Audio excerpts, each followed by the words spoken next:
Well, hello everybody and welcome. We are straight up 10 a.m. in the morning, at least according to my clock, 10 o'clock. Hopefully that's the same as your clock. Anyway, thank you all for being here today. And we are at the Greater San Diego Association of Realtors. And my name is Kevin Burke.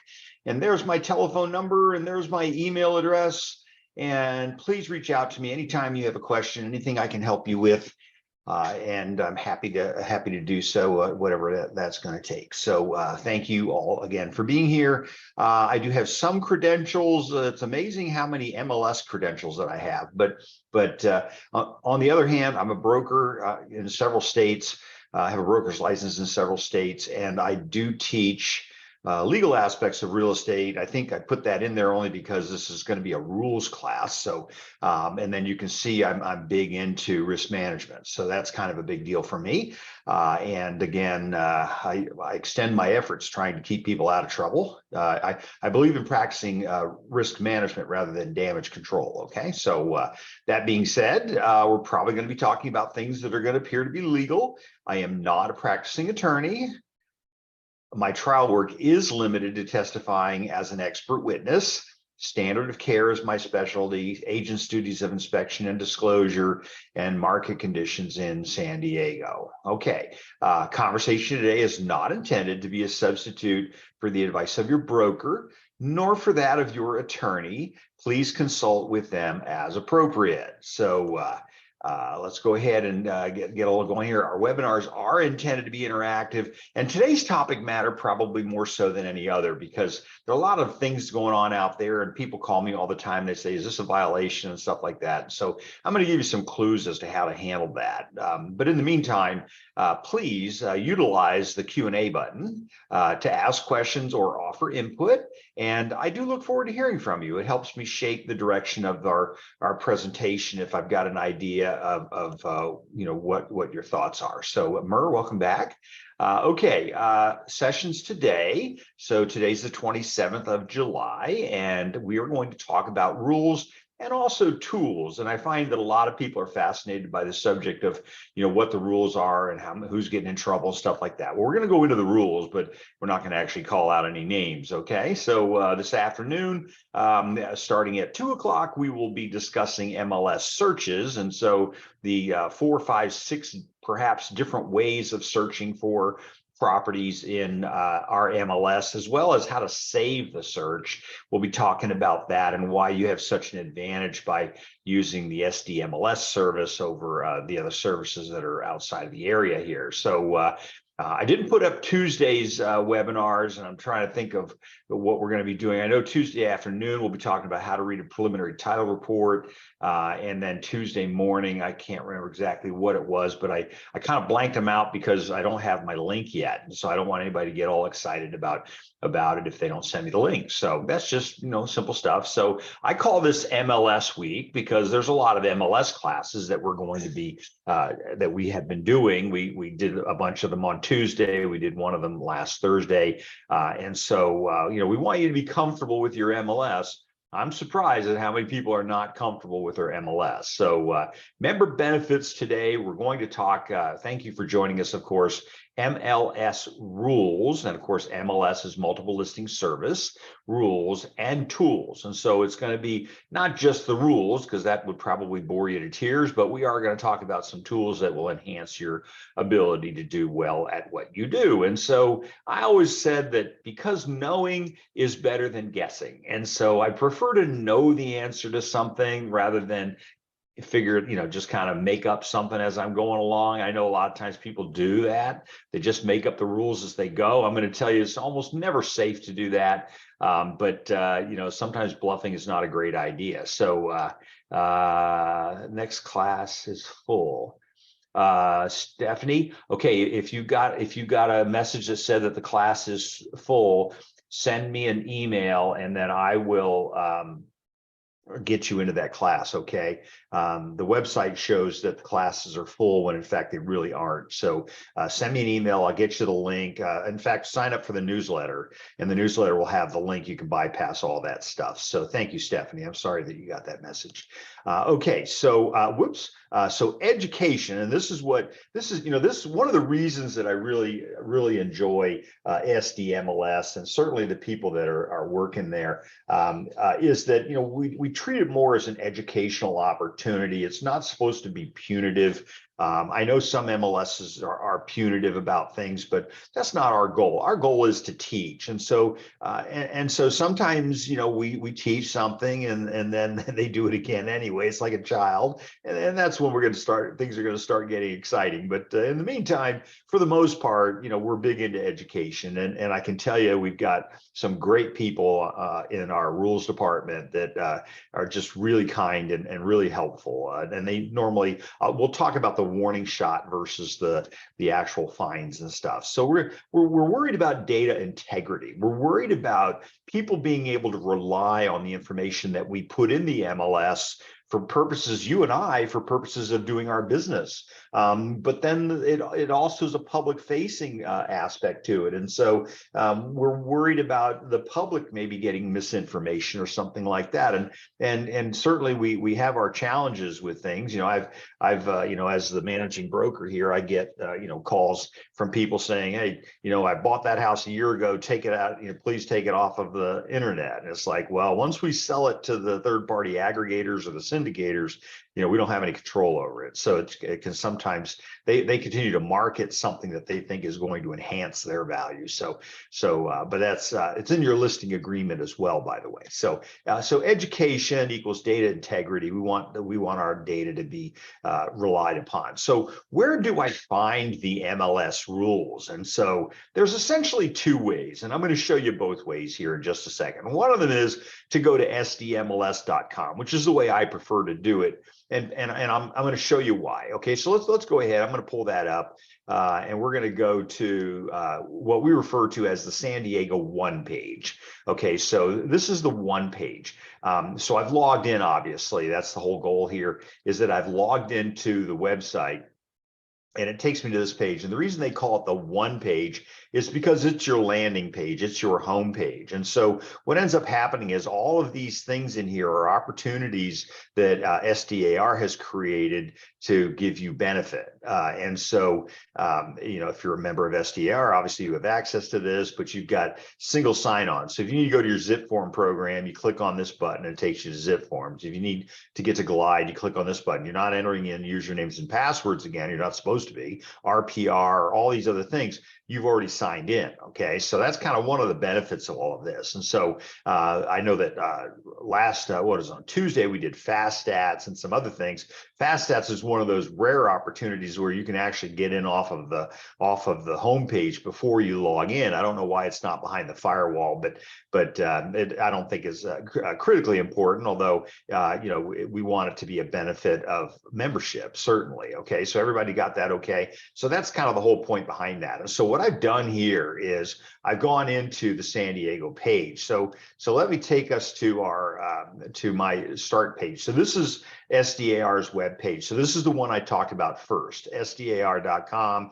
And from here, I can click on the logo. I can realtor login, and that would be one way to get to the rules. And once I have logged in, the rules are going to be found up here on the right-hand side. You all see I'm in Paragon. Going to be up here what we call MLS documents, and then down here on the lower left-hand corner, if everybody can see that. And again, if I'm going too fast, please slow me down, because I want to make sure that this is something that you can duplicate yourself on your own. And again, if you can't, please call me, please email me, and I'm more than happy to help you with that. But I went to MLS documents up here at the top, and then in the lower left-hand corner, I have rules and regulations forms, and there's 11 of them, and I'm going to click on that really quick because we're going to talk about those things, okay? But I want to take us back just for a second, because I want to tell you the other way to get into the MLS. And I'm sorry, I did that one backwards. I showed you SDAR first when I should have shown you SDMLS first. But okay, so let's take a look at SDMLS really quick, and I'm going to go over here. And as I said earlier, I'm kind of liking the SDAR login part of things. Essentially, they're two separate corporations. And so, and I like the SDAR login part of things because, it does take me to that one page. So I have additional benefits for doing that. But when I'm on this page here, seeing, oh boy, a bunch of people coming in all of a sudden. Okay. All right. So, but when I'm on this page here, obviously I can go into compliance. I can go to resources. I have a lot of things that I can do here. Support, education, and compliance would be where I would pull up the rules and regulations. Is everybody okay with that? And so, I'm looking for things to be current. And so when I show you what I'm going to show you in just a second, when we go back over to the San Diego page, I have more features available to me. I'm not discounting SDMLS clearly, but be aware that there's more than one way to access the program. Okay, everybody okay with that? Again, if not, please stop me, slow me down a little bit. But those are the two ways that you can get in there. Okay, what am I going to find when I get there? And so the first thing that we're going to find, and let's talk about this, the SDMLS rules and regulations document. And again, this was the final version at the end of last year. And so let's go back to that. I'm going to get rid of that page. And so here we are down here on the left-hand side. Y'all remember now I logged into Paragon. I clicked on MLS documents up here. Okay. And then it pulled up the rules and regulations documents. And this is the list of them. And we're going to take a look at them. I've already downloaded them. The reason that I did was because sometimes it can take a little bit to load them depending on the size. So you can see that this one's going to be the largest document. And this is the actual MLS rules and regulation document. And so, so I'm going to show you this document here in just a second. But notice my save dates. Okay, so that was 12/29 of 22, and then we're going to talk about the IBP. That was 12/29. So I did not pull up. I did pull up the 21s. I did not pull up the admin listing transfer forms because there's not that much frequency for doing that. But I pulled up all the most recent stuff. So let's take a look first of all at this document, which is going to be my rules document. And so I'm teaching a class in another state, and I asked them. I said, I can see about 4 different ways to get there. And hey, Joe. And 4 different ways to get there. And, how do you want me to teach it? And they said to me, they said, well, just read it to them. Well, if you know me, I am not going to read to you. I mean, it's like a bedtime story or something, but let's take a look at the document. I'm just going to go through it really quick just to show you how to find things in it. Obviously the whole first page is the heading, but and how many pages does this have? This is going to have 67 pages to it, but it's a little bit like reading the DMV manual. You have constructive notice of the rules that are contained in the document, but how many people actually read it? I'm going to show you some ways to know what the rules are, the easier way to do it. But see, we have our authority, our purpose. You're probably not going to read that. What does the enforcement committee do? The participation and authorized access. And so again, remember, we don't have members of the MLS. We have subscribers, and subscribers are people like you and I. And we're typically have to be underneath the broker normally in order to be able to subscribe to it. Okay, and then we have participants, and those are our appraisers and people outside of that. Okay, and then again, we have assistants, administrative assistants, clerical users.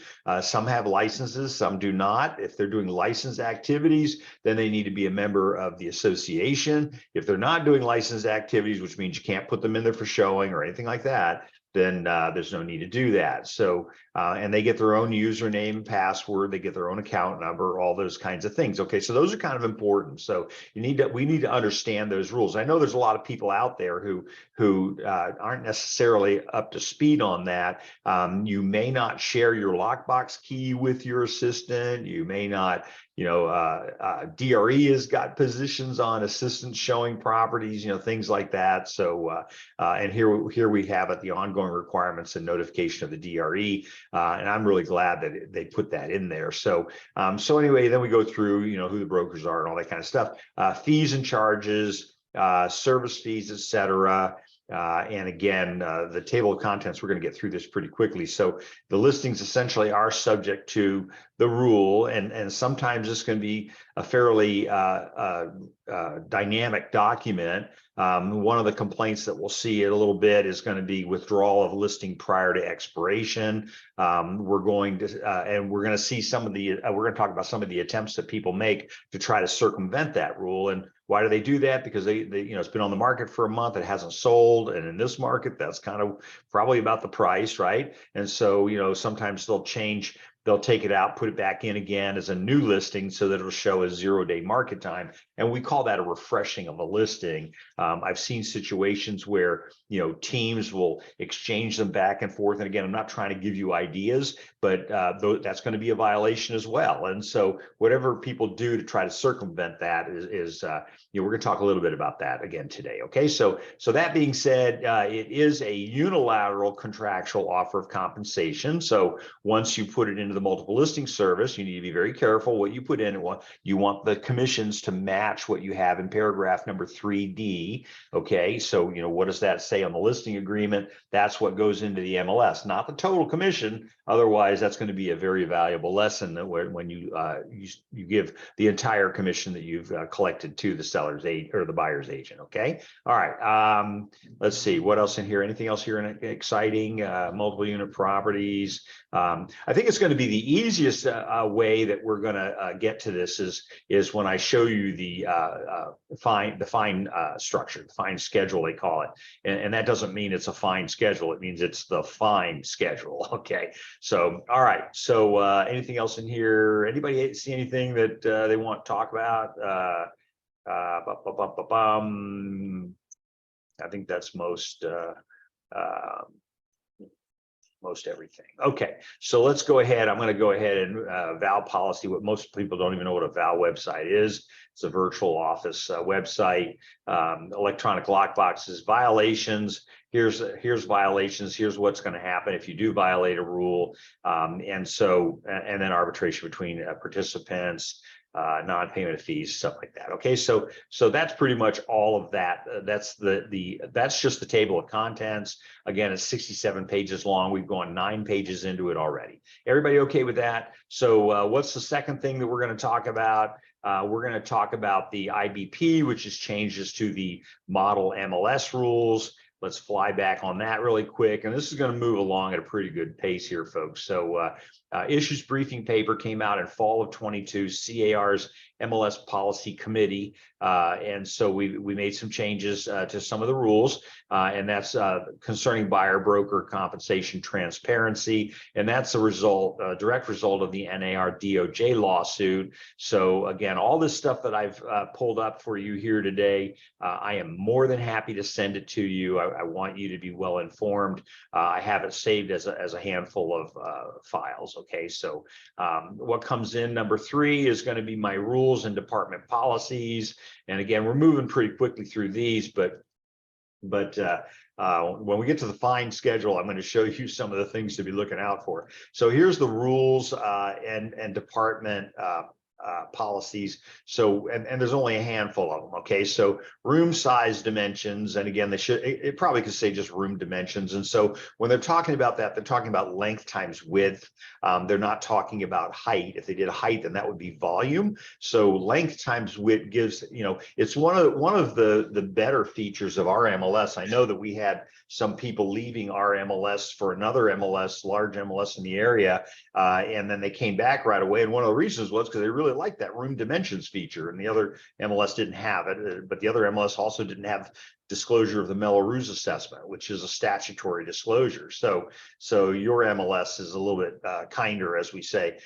So if you're not able to get the room dimensions, then there is a form for that you can fill out and send that in. But again, it's only temporary and it's only good for 5 days. Sometimes we have a tenant in the property or whatever, that won't give us access, and so you might be able to do that. Under construction listings, again, we have our own way of handling that. Listings with an accepted offer pending cancellation of another escrow. I have this conversation at least once a week, may be placed back on the market with documented advance written notice to all parties and the escrow company with the following statement noted on the first line, contingent on cancellation of current escrow. And that's in the regular remarks section. Okay. All right. So then it could show as active, but you would need to have that language in there. And again, I get this call at least once a week. Exceptions to 12.5 misuse of remarks. So variable range pricing, if any, auction listing. Please do not contact sellers on expired listings. Where the seller has requested no solicitation, I would recommend you get that in writing from the seller. We did have a case sometime back when it was Sandacor, and the an agent had put in the MLS, agents from such and such a company, and they named the company, do not contact the seller. They don't want to talk to you. And it's like, wow, well, that was a violation, right? Because it needs to be essentially a generic statement and not targeted to any one company. Showing exceptions, again, interesting stuff when you're having issues about showing a property. Listings inactive must be available for showing. So how many times do you try to show a property and you don't get a response from the agent, or they say it can't be shown right now? Those are going to be violations. Okay. All right. Coming soon status is no show, no open house, no tour, whether you're the seller's agent or not. Once you do start those policies, once you start doing those things, you have to go to active. Okay. And so, and that's, by the way, within 24 hours, and we'll see that in a minute. So shown with accepted offer is permitted. And so what that means is, write your offer before we show you the property. A lot of times it's a tenant or something that doesn't want to be bothered. But once you've got an accepted offer, then you show the property. I'm not sure if that works for you or against you. In my experience, sometimes people will write the offer, get it accepted, and then they see the place and they go, oh no, I'm not doing this. Right. So I don't know, I think we're trying to minimize some of the work, but it may backfire. Okay. Other showing exceptions, you can always reach out to rules at SDMLS.com. I mean, and as I said earlier, they're fairly quick to respond. And they're kind. I don't know.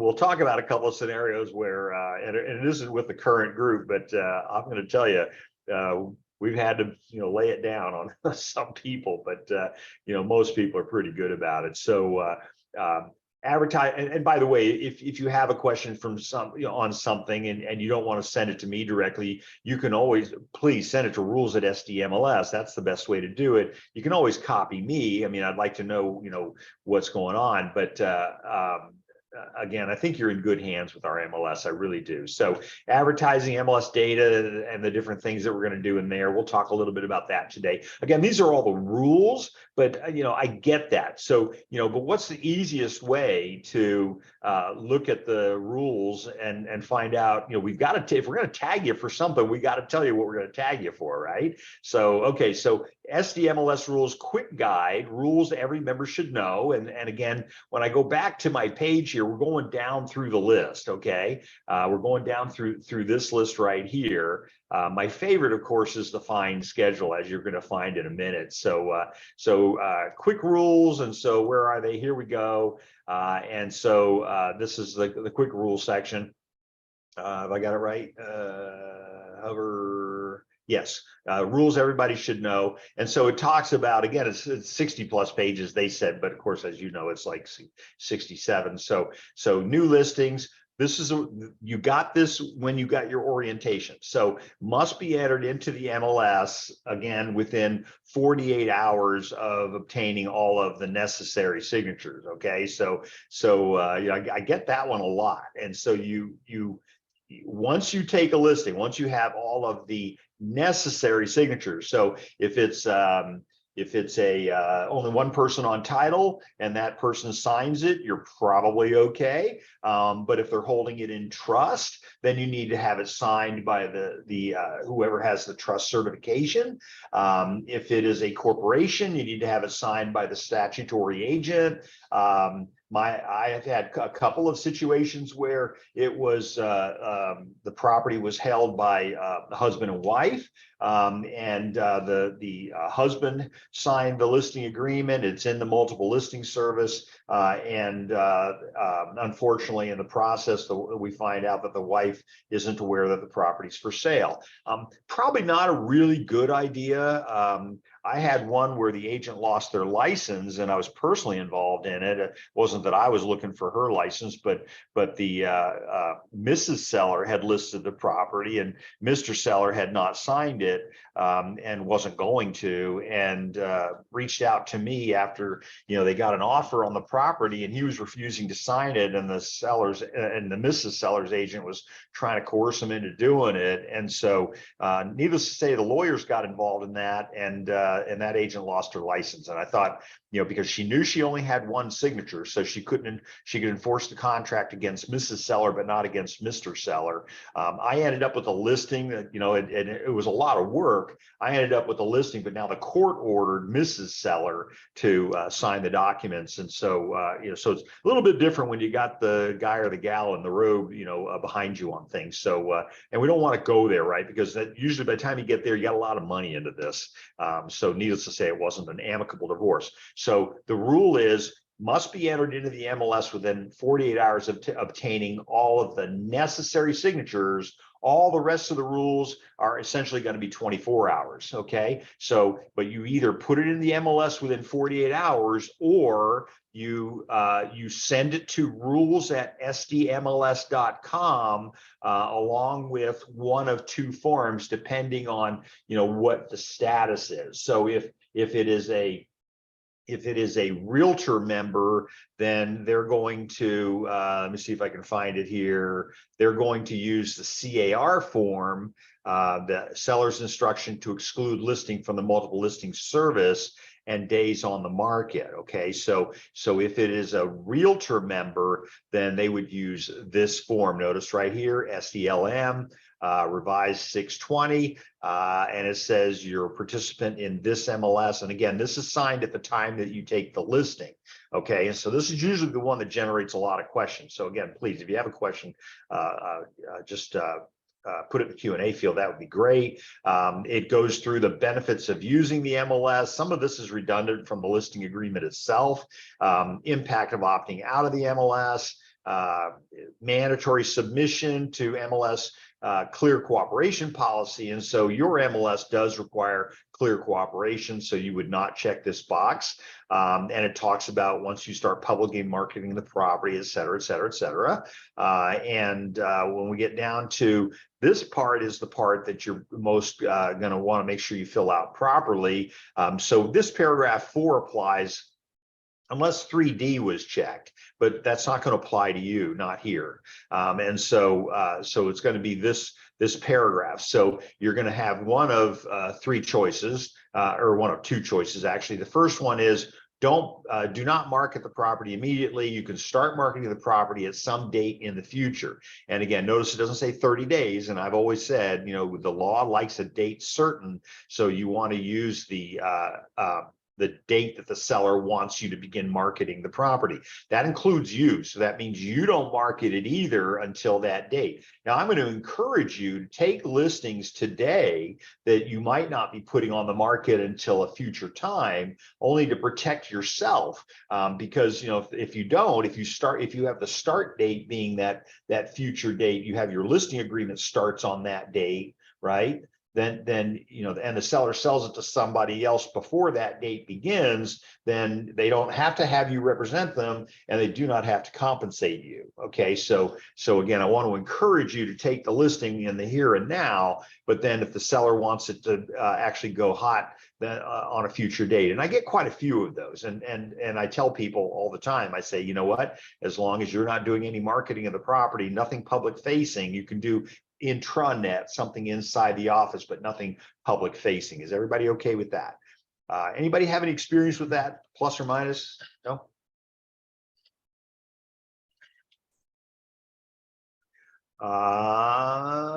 Joe, how does that affect the coming soon notice? And so again, when you put a property into, so you won't put this into the MLS under coming soon if you checked 4A. Okay, you will wait until the period when that would begin, and then you would put it into the MLS, whether it's a coming soon or whether it's an active listing. When you go to input the listing, you'll only have two choices. So, that's such a great question. Let's take a look over here. I'm going to go ahead and input a listing. Not really load or covered.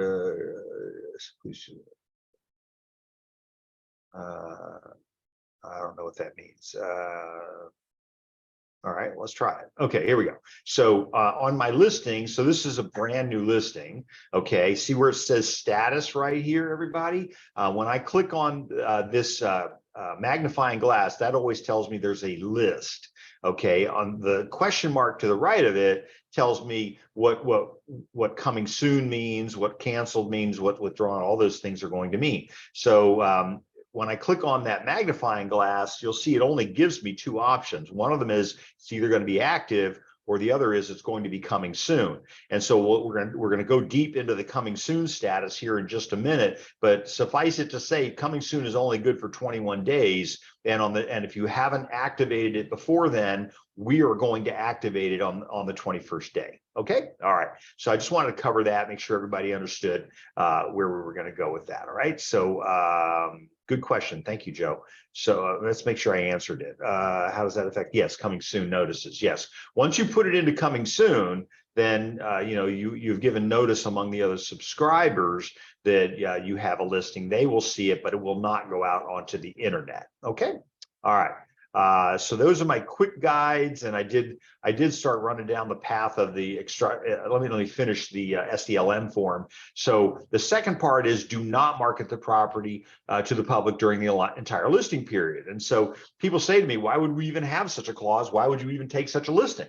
And the answer is that the seller says, I don't want you to market the property. Okay, I've got a lot going on. I've got the tenant. I'm trying to get rid of the tenant. I've got paint the place. I got to do all that kind of stuff. All right, so don't market it at all to the public. And so that includes you, that includes the seller's agent. Now, so what happens and then of course, C is really an explanation of A or B, and that's the seller understands and agrees that any public marketing of the property listing will be submitted to the MLS within 1 business day. Okay, so believe it or not, we wrangled for 6 months over whether to make it a calendar day or a business day, and I remember being involved in that conversation at the NAR level. A room full of 5,000 realtors, and we're going around on and on about whether it should be a calendar or a business day. And so they settled on business day, and that's the way that it is now. So what happens in B? What happens under 4B? I check 4B,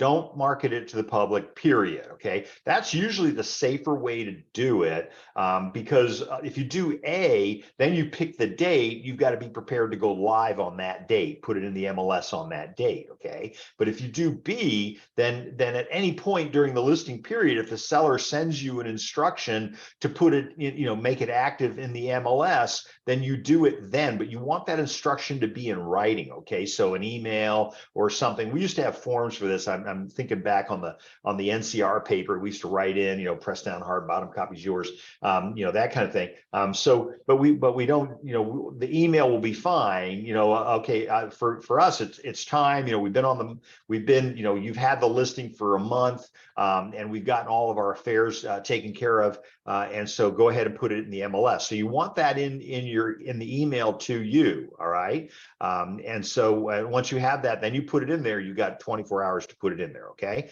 All right. So just want to make sure I understand. Stephanie, hang on. If the seller need to have 30 days to get the house ready, I could wait until the 9th day after the contract is signed to input the listing is coming soon.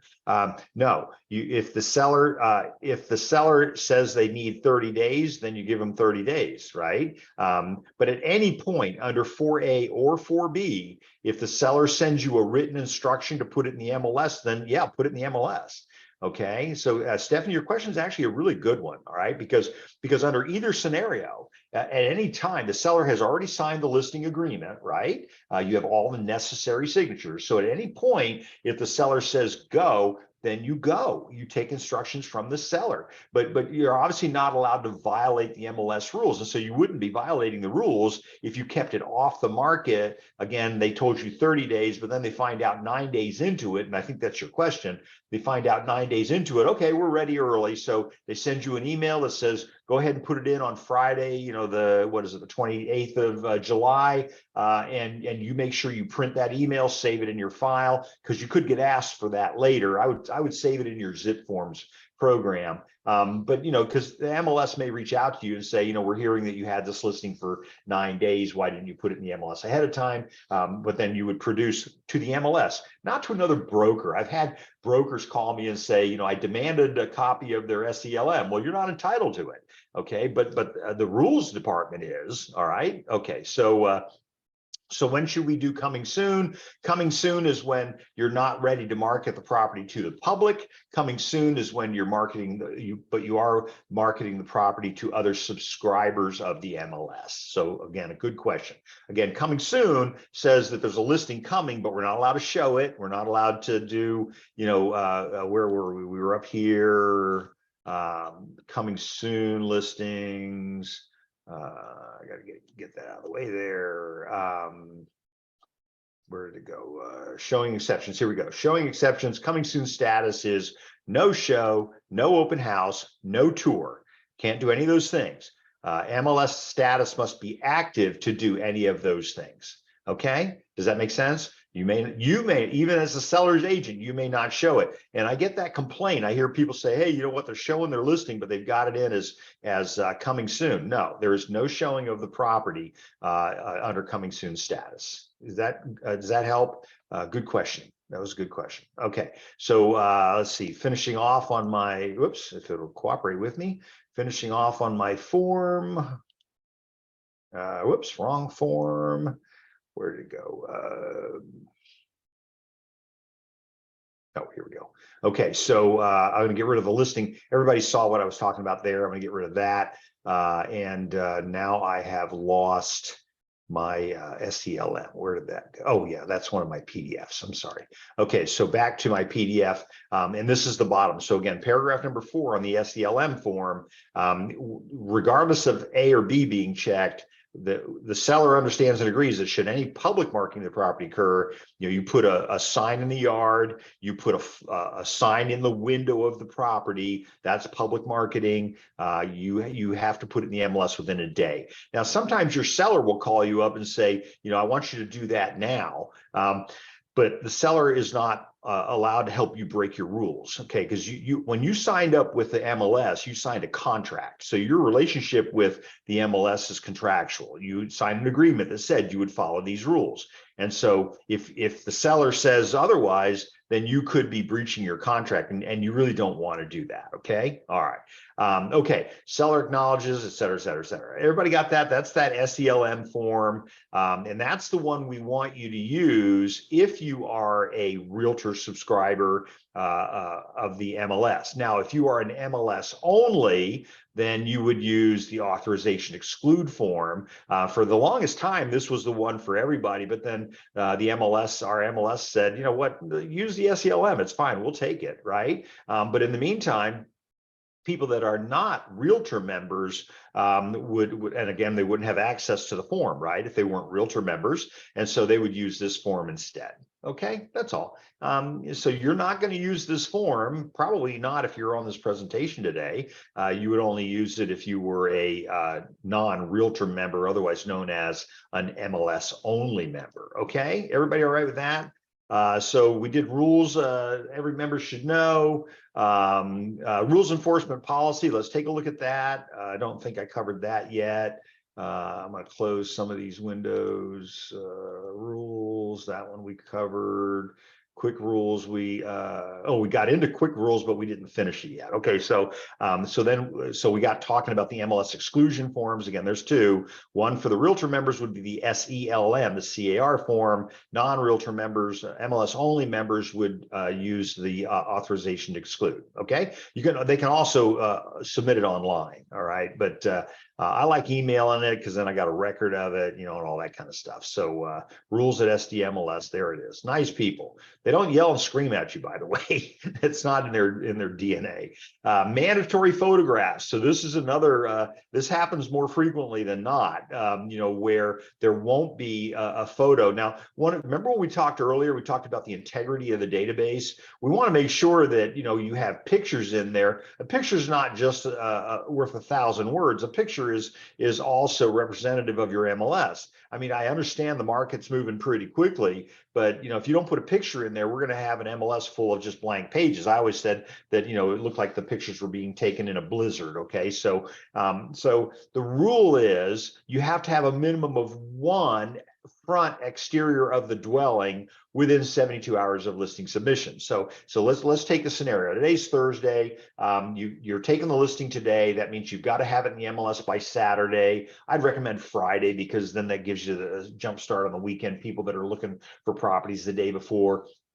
But if you don't take a picture, the picture has to go in within 72 hours. If you input the listing without the picture, it's going to come back and it's going to tell you, you don't have a picture in there. And, the rule says 72 hours, which should say 3 days because we changed all of our language to 3 days and to put that in there. Otherwise, you're going to get a ticket. And we're going to talk about the ticket in a couple of minutes. So you got to have that in there. So what are the requirements? It has to be of the subject property, okay, not of the beach down, half a mile away. Amenities included in the homeowner association or views from the subject property. Okay, so we used to have people take pictures of the ocean and yet the unit itself, there was no view from the unit itself, but there was a unit from the community. And so we finally just had to say, okay, enough of that. It has to be from the subject property. Okay. So, and I mean, how many times have you gone out to show a property that said it had panoramic ocean views, and the only views were if you were standing on top of the toilet in the master bedroom looking through this little window that looked like a ocean going vessel, and you can't hardly see the water. So remember, if we got to be nice to each other, we don't want people being surprised when they go out to the property. So it may not include for sale signs, may not include people, pets, any kind of text, certainly anything that markets you. So it has to be non-branded. Now, here's the good news. If you make a mistake and you put it in there, they're going to contact you pretty quickly, okay? And if you don't take it out of there, okay, and how do you take it out? I mean, you got to go take the picture again. Well, the sign was already up. No. So, I've had it happen. I just go in at an angle and I take the picture this way down the length of the sign so you can't see the contact information. I've seen people be cute and take a picture of the house and there's a sign in the window and it's like, no, don't be doing that. You're going to get a ticket for that. Okay. And so we have software that will redact your information.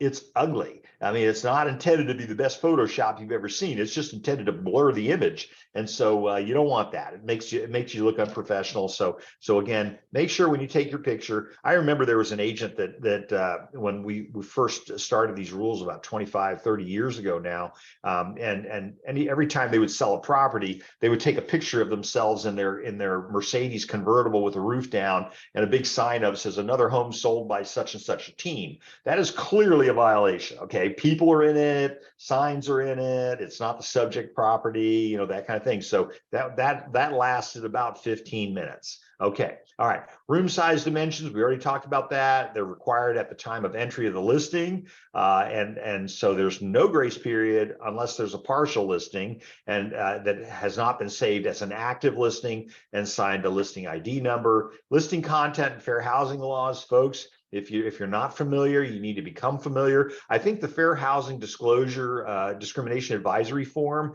I think, is a really good form that we all should read. I think we should have tests on it, but you already know that the DRE has started to require it in your continuing education requirements. Certainly we want fair housing in there. Please, I've seen some stuff that was like, what were you thinking when you did that? Misuse of the remarks, again, only the physical characteristics of the property or the community information, no self-promotion, no contact information, no phone number. We have software that goes through. We'll talk about Data Checker in a minute, but we have software that actually goes through the listings every evening and pulls out, the ones with phone numbers in them or websites in them or things like that. And then of course, people realize that that's what's going on. And so then they try to circumvent that. That's going to make it worse, right? So you knew, obviously you knew there was a rule, and now you did what you could to avoid it, okay? All right, so I think this class really should be a 4-hour class. Open house information does not belong in the regular remarks section, okay? Disclaimers, disclosures, those reference to showing instructions, vacancy of the property, that's a big one, okay? So that they do not belong in the MLS, okay? All right, now let's pull up just really quick because I want to show you what is allowed. So let's go back. I'm going to input my listing again. And it's going to pull this window up. I'm going to do a close all. I'm going to go down to remarks. Now here, this is the remarks section that they're speaking about, okay? Everything has to be fairly sterile, okay?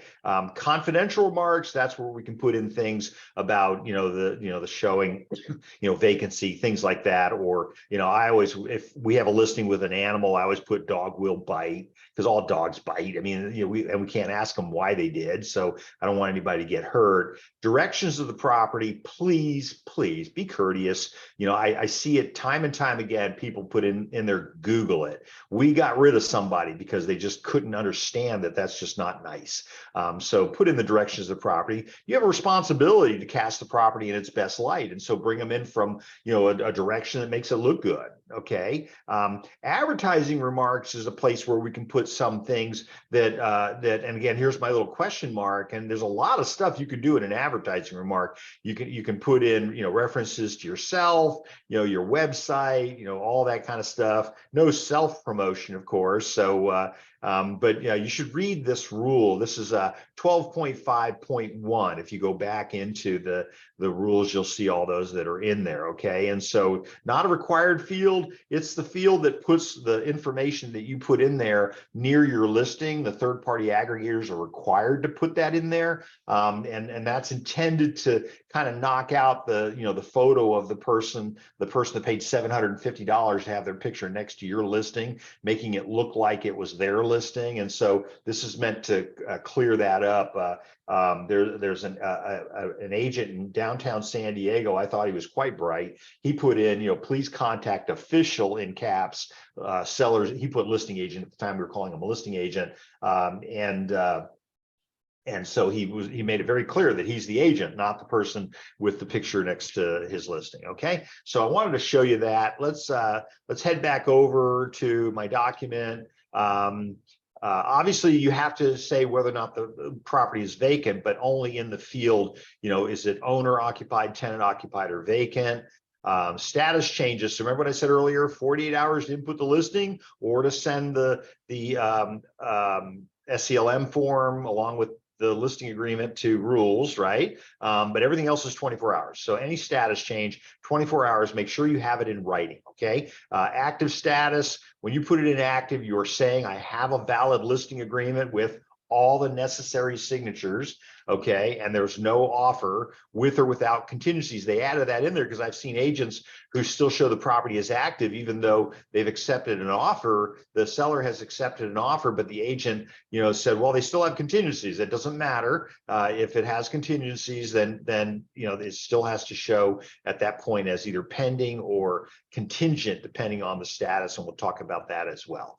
Coming soon, here it is again. Valid listing agreement exists and no offer has been accepted. Property is not available for showing or open house to anyone, by anyone, for up to a maximum of 21 days. Listing broker certifies there'll be no property showings to anyone by anyone. You see what I'm saying? Including the seller's agent, okay? All right, and then some confusion occurs between a withdrawn and a canceled status. So a withdrawn status means that it's we're taking it out of the MLS, again, with written instruction from the seller. I would then make sure you use the SDLM form, right? Because you're resetting that wheel where they need to understand the value of having it in the MLS. But a withdrawn listing says I still have a contract with the seller.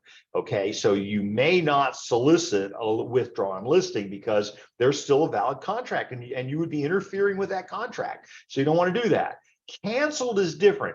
Canceled, we don't love each other anymore. We've parted ways. I have a signed cancellation of listing COL form. Yes, you may solicit a canceled listing, okay? But remember that putting the canceled listing back into the MLS as active is going to be a violation if it's put back in by the same broker within 30 days. Okay. All right. Here's your 30-day rule. And so again, if you see things that don't look good, I'll never forget, I was management at a pretty, actually the largest brokerage in San Diego, and agent came into my office, and everybody always associates me with the rules.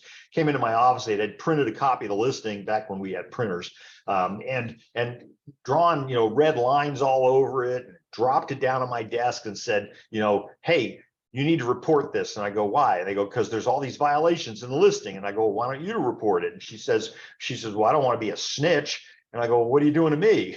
Right? I mean, and I don't have a problem with it. It's just that I hope there aren't, 500 people out there doing the same thing where I'm going to get flooded with, these. I mean, you can report it yourself. Again, rules at SDMLS.com. Okay, clear cooperation. I think we've talked that to death.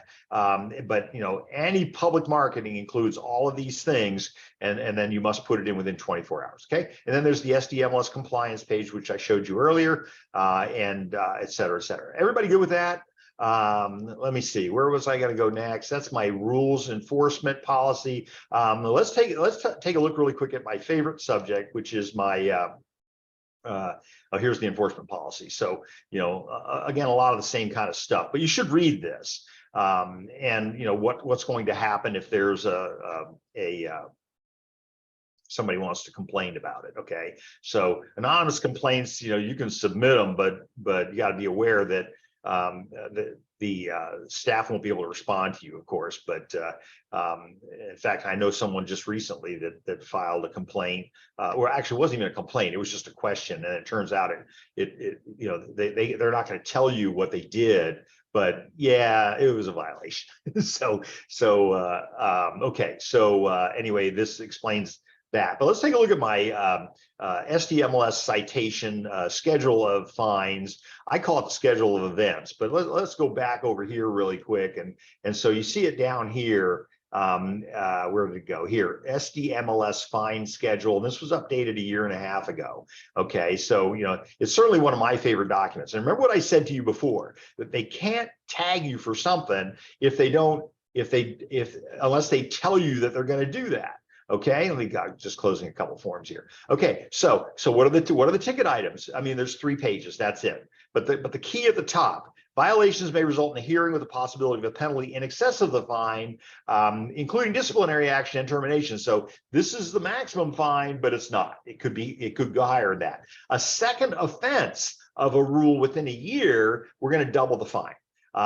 And so, what is the biggest fine that we have? And I'm going to tell you, and we'll cover some of the little ones here in a second, but the biggest one that we have is right here, number 13.2. 13.2 is use of a smart card other than the registered owner. So you lent your MLS card, or you lent access to someone else. That's going to be a $2,500 ticket. Okay, that's going to be a big one. And we've had it happen. We had a whole bunch of members of the public complaining about things being missing from their homes. There was no visible signs of entry, all in the same neighborhood. And so, what did we do? We read the lockbox, and so we can do that remotely. They have access to that, and they looked at it and they go, oh wow, there's this one common key card that's being used, and all of the properties that reported things missing from their property. So we reached out to the holder of the card. You don't own it, it's leased to you, and said, hey, you know what? We got all these people filing complaints. We have an issue. And so the response was, of course, that it wasn't me. And I always say we have a prison system filled with people who say it wasn't me, but okay. And so what was it? Well, I lent my card to the painter. He was painting the house that we were putting on the market. Well, apparently the painter was visiting multiple venues for lunch and taking things out of people's houses, because now they had access to houses that were for sale that had the MLS box on it. So it's a big ticket, folks. $2,500.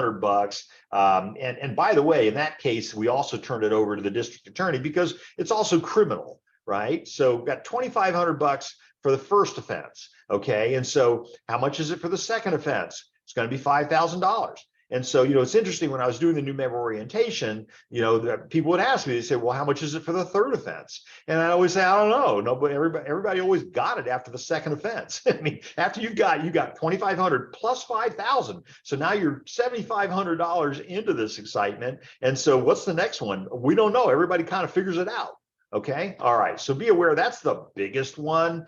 And then the next one under that, we start getting into the thousands. And so, for example, under unauthorized placement of the lockbox, you didn't get the KLA signed by the tenant. That's going to be unauthorized placement of the lockbox, right? You needed the seller and the occupant of the property. Okay. And then what else? Unauthorized use of security passcodes. You're giving out, contact information, or you're giving one-day codes to members of the public because you're just too lazy to go show the property yourself, or they say my agent is out of town, or something like that, and then you're giving them one-day codes. That's going to be a violation. Okay, so these are fairly significant ticket items. Okay, so let's see, what are some of my, I'm going to go back up at the top really quick, and let's talk about some of the hot buttons, the things I see a lot. Failure to notify participants of exclusions. In other words, we've got three people who are going to belong to the previous seller's agent. Okay, multiple property entries. You put it in as a single family home as well as a piece of land. That's going to be a violation. Okay, you got to follow variance procedures. I remember we even had one where, and again, I was the appellate level at the time, but we even had one where the agent from Rancho Santa Fe sent us a thing and said, we've got this house on the market for sale as a house, and it's not selling. And of course, my brain automatically thinks that's probably the price. And so they said, we'd like to also advertise it as land. And so we said, well, we're not going to let you do both. So why don't you pick one? And so they said, well, the property is uninhabitable. Well, then they sent us a copy of the listing and it had a tenant in it. So obviously it was inhabitable. Okay, so we allowed them to convert it to just land. It sold right away. It was the right price for land. It was not the right price for a house. Okay. All right. So simple. What happens when you don't submit the listing within 48 hours? Okay. It's $100 a day, up to $1,000, unless you're just really crazy and you've gone, 6 months or whatever. You didn't send in the authorization to exclude form. Okay. Then that's going to be $100 a day. The same kind of thing, right? 7.5 and 7.6. When you go back to those rules, you'll see they line right up with the various rules. Okay. Let me see, whatever. Listings that are marked withdrawn may not be re-entered into the system as new within 30 days by the same brokerage. I've seen that before, where again, they'll switch agents, do things like that. That's going to be a violation with the same brokerage. Okay. And what else? Variable range listings. I don't see a lot of those anymore. Unilateral contractual offer of compensation. I remember an agent came to me once back when I was management at a pretty good sized company, and they said, we put we wrote an offer on this property and it showed 4% commission, and then I get the escrow instructions and it shows 3%. So I said, oh, that's really interesting. I wonder what that's all about. So I called the agent, the seller's agent, and the seller's agent said, tough. Click, hung up on me, and I can tell you their name, but I'm not going to do that. Anyway, for some strange reason, the MLS contacted him within about 15 minutes and said, what's that about? And he said, well, it was a clerical error. My assistant input the listing and put in the wrong figure in the commissions to the buyer's agent. Well, so they said, well, that's too bad, because we see that it got changed right after you accepted the contract. And so you're going to pay them the 4%. Well, then the next problem was that the MLS said, oh, that's kind of suspicious. They went back and looked at all the previous listings and they all had a pattern of doing the same thing. So anyway, that was a big ticket. It exceeded $1,000. Okay. Because what? They knew what they were doing and they were doing it intentionally. They were changing that unilateral contractual offer of compensation because they didn't want to have to pay that commission, but they were using it obviously as a ploy. Okay. Changes to offer of compensation, $1,000.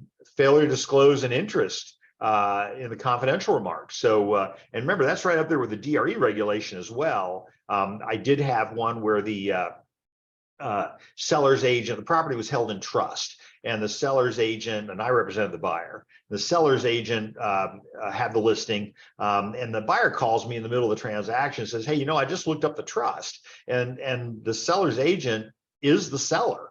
And so did they have an obligation to disclose the fact that they had an interest in the property?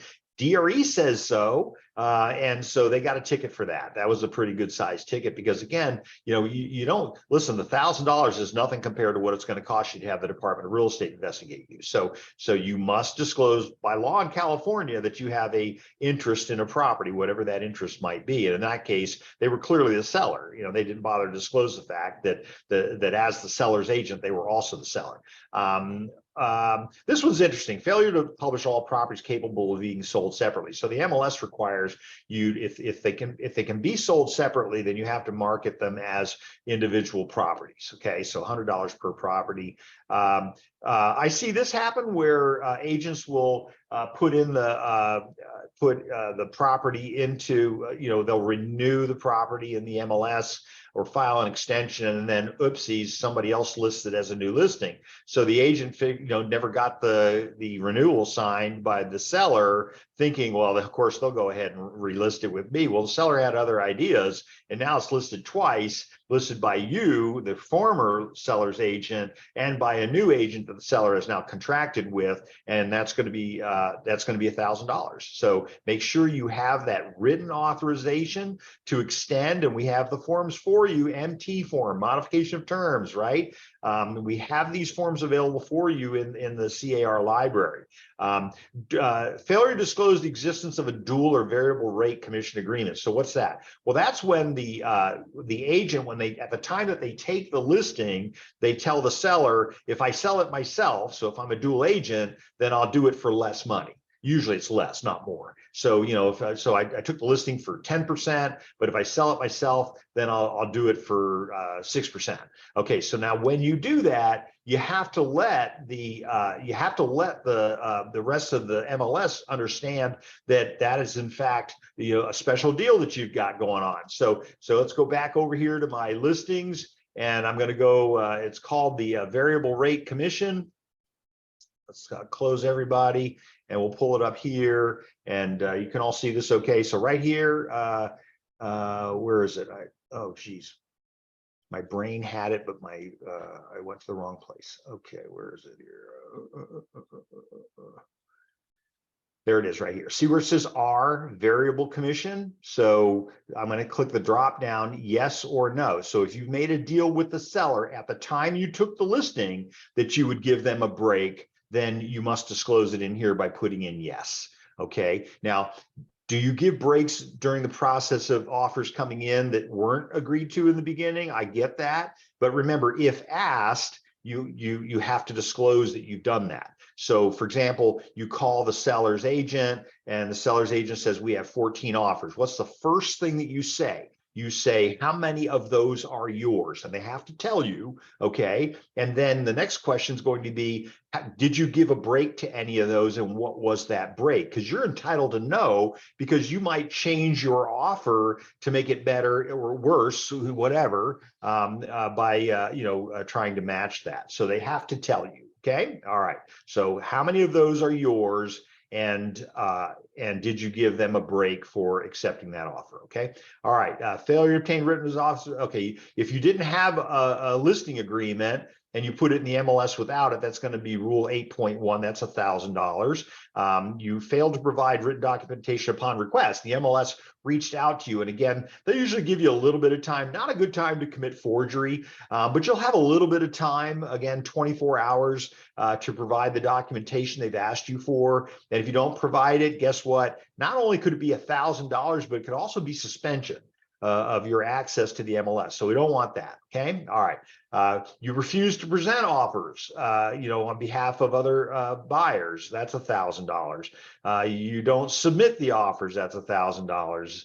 Things like that. So are there any other exciting things in here? Let me see.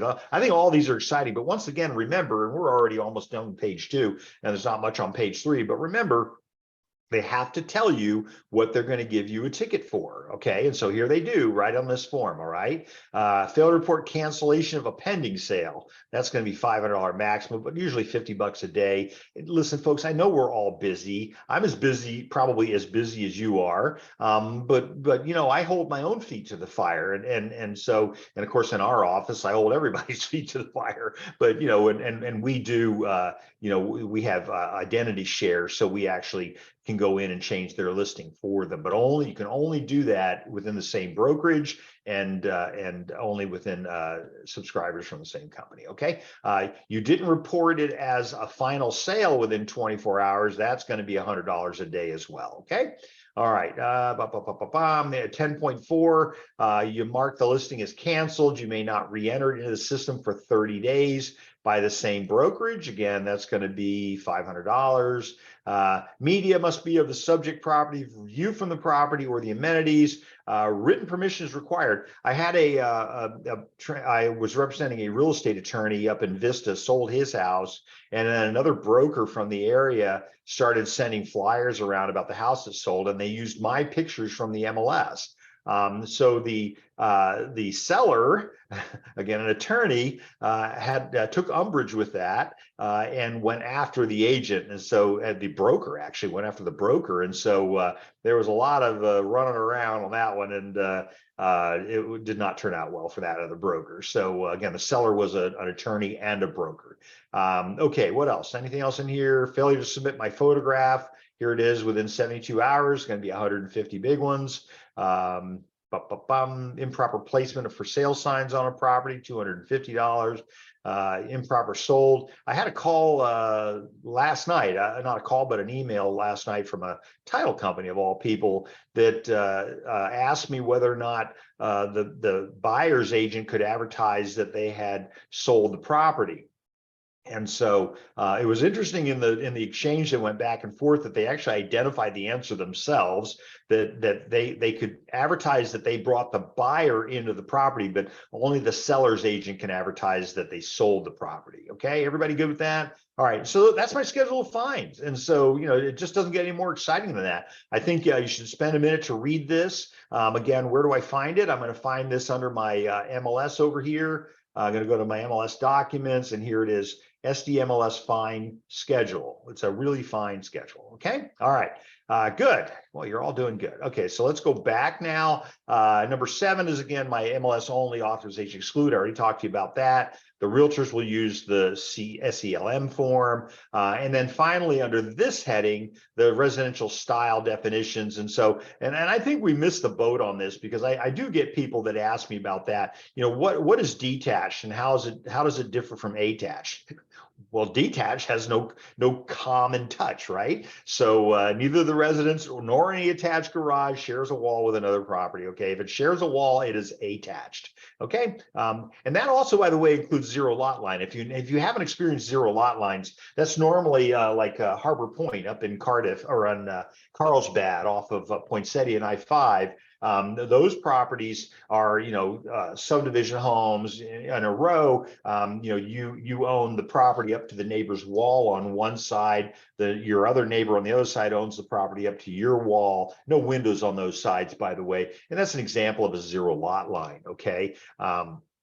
Manufactured home, remember, you have you may not, unless you have a dealer's license, you may not sell a mobile home except under certain conditions. And so and again, it's a mobile home that's been affixed to the land. We've got a HCD on it. We've taken it's got a skirt around it. We've taken the wheels off of it, you know, stuff like that. We have actually in our class today, we have certainly the most expert mobile home, manufactured home broker that I've probably ever known. So if you ever have any questions about that, send me an email. I'm more than happy to refer it to our guy, Joe, and he's just really, really good. He knows his stuff better than anybody. So twin home, again, twin home is the same thing as a duplex. A twin home says, here's the one structure, and it's got a common wall in the middle, and then a home on each side. And so the twin home will have 2 separate assessor's parcel numbers. A duplex will be the same physical structure, but there'll be both of them. It'll only have one assessor's parcel number, one person will own both sides. Okay, so twin home, two separate owners, a duplex, same structure, owned by only one person. Okay, so usually income producing property. Okay, all right. Townhome, again, you got that from real estate school, nobody above, nobody below. You own the airspace above, the land below, that kind of thing. It can still be a one-story. It could be a two-story. Row home, I don't really see a lot of those here as much as I do on the East Coast. Row homes are interesting. All other attached is going to be my condos and all my other stuff. So if it doesn't fit the definition of a twin home, a town home, or a row home, then it's going to be all other attached. So for sure, your condominium, right? Let's see, there's my mobile home as opposed to my manufactured housing. Everybody good with that? Okay, let me get back to, so that's going to conclude that part of it. How do we find out about rules violations? So there's a number of ways that we find out about them. And so Data Checker is an automatic software program that identifies violations such as missing photos, misuse of remarks, missing room size dimensions. That's what Data Checker does. Every night it starts rolling through the MLS looking for these things, okay? So, and then it sends a notice to the offending party, I guess, for lack of a better term, that there's a violation that's been identified, okay? So they don't have a police department down at the MLS. And I'm not saying that so you can figure you can run around with wild abandon. I'm saying that because, frankly, when it's usually going to be us that they depend on to let them know. And I'm going to show you that in a second. So listings that have not been reported sold final, they have checkers for that after the close of escrow. There is a correction button within the MLS whereby agents logged into Paragon can anonymously report or inquire. Again, we used to call it the report a violation. We stopped doing that because we don't know if it's a violation or not. Okay, so and I personally have done that where I've gone into the MLS and I've seen a listing. Let me see if I can. I'm going to pull up a listing. Joe, I think I'm going to pull up our listing. What am I doing here? Listings. I'm going to pull up our listing just to show everybody where it is.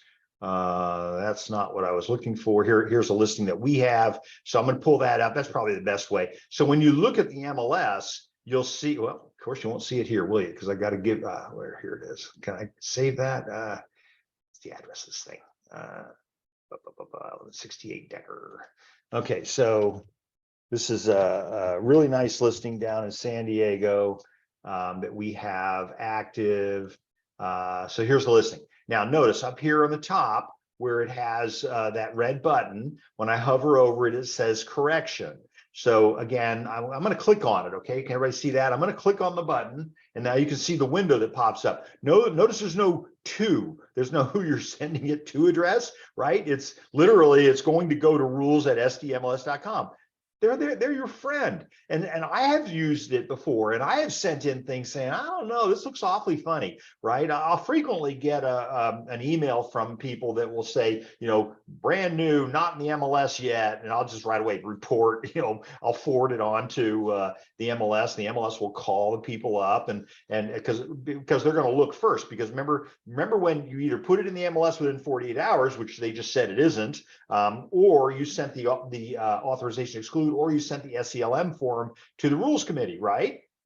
So when I send this email, those people that submitted those listings for withholding them from the MLS show up on a data sheet, and so they just pull it up and they go, oh, wait a minute, that's not even in there. So so at that point, then they contact the person and they give them usually 24 or 48 hours, probably 24 hours to correct that. But you were advertising it clearly to the public, and that's clearly going to mean you've got to put it in the MLS right away. So everybody see that? I can go ahead, I can type in my message, it goes to them. And again, and I've done this myself. And I've had messages come back and they've said, we looked it up, they did have the authorization to exclude, or they did have the SELM. So, I'm not trying to get anybody in trouble. I'm not trying to be a snitch. But then sometimes I see some pretty clear violations. And so, I've had usually the agents will send me something, and because they're really not sure whether it's a violation or not. And I'm okay with that. You can send it to me. But, again,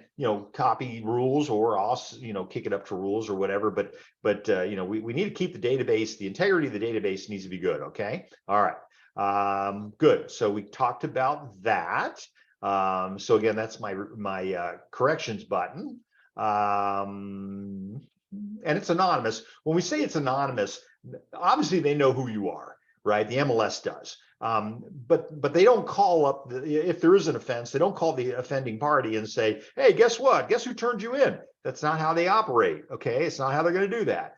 So what they do is it's anonymous, but they do have to sometimes get a hold of you to find out what it is maybe specifically that you're asking. Okay, and so so that's good. There's a nice exchange in that case. I exchange with them all the time. I exchange with the DRE all the time. We talk, right? So remember, these people are your friend. Okay, members, that should say subscribers, can report violations or inquire by email. You can send that email to rules@sdmls.com. Again, remember, your MLS really doesn't have members other than the broker. The agents are subscribers. Okay, all right. SDMLS is dedicated to your success and puts education first. And that's one of the reasons I love our MLS. The goal is for data integrity and to work with our subscribers to provide the most accurate and up-to-date information.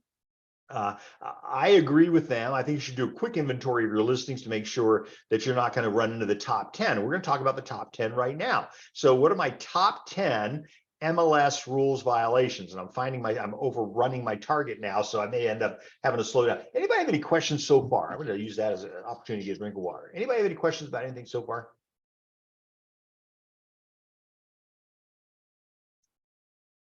I remember I was doing a presentation and there was a very limited number of people on the presentation. I was really surprised. And later on afterwards, I contacted the one person that was on there. They said, oh no, we had 65 people in the room. We were all watching you up on the big screen. So I was really honored by that. I thought that was kind of neat, but I want to make sure everybody, has an opportunity to express themselves or give me an opinion or something along that line. So let's take a look at the top 10 MLS rules violations. And so failure to report a listing sold final within 24 hours of close of escrow. Again, notice it says rule 10.2. So where did we see that before? Well, we were up here. Oh, shoot, I already closed it. Let's open it again. So I'm going to go to my find schedule. And what was it? 10.2. See right here? I'm going to go to 10.2. Failure to report cancellation of a pen. Is that did I read that right? Yes, 10.2, failed to report a listing sold final. And again, that's going to be within 24 hours with the correct price. That's really going to be 10.1.2, but okay. Cancellation of a pending sale means that it was pending and now it is no longer pending. And I meant to say, and it didn't come up in any of the stuff, but we have pending status and we have contingent status. Pending status is where you only need the buyer and the seller to sell the property, to create a transaction. A contingent status is a third party is involved in the decision to sell. So that can be a bank, it can be a REO, it can be a number of different things. So when I go back in here to my MLS, I go down, let me close these windows up here. And when looking at ours, look at that. Okay, so I don't want to make any changes to that one. I don't want to make any changes to that one. So I'm going to have to do this again. All right.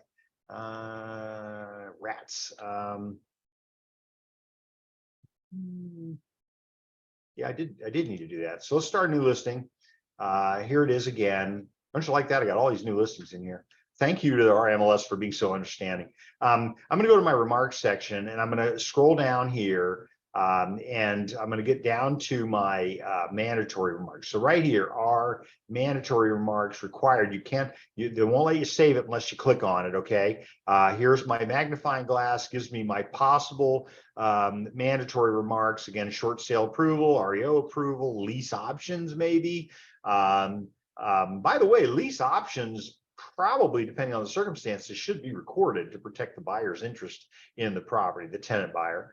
And then a bunch of these other things. I have a question down here at the bottom. Iris, hi. I've heard from other agents that there are certain words that we're not supposed to put on MLS anymore. For example, master bedroom.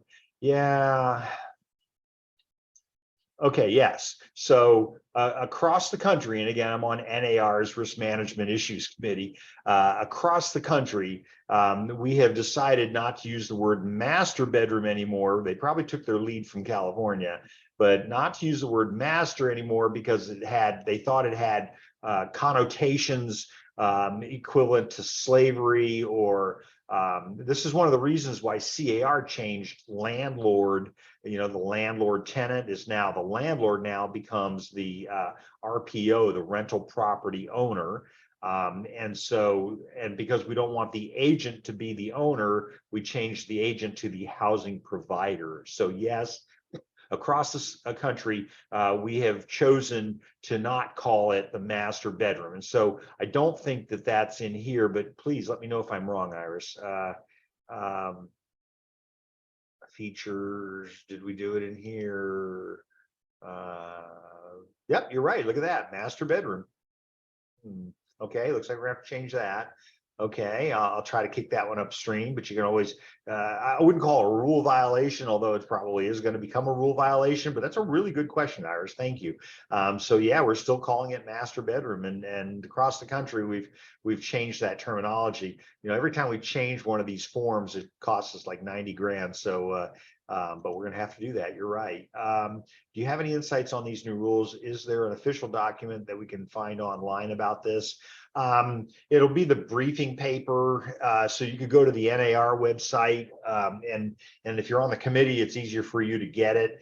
But it's really interesting. NAR's got a lot. I mean, there's a lot going on at NAR. So I would go to the NAR website, so nar.realtor, and I would.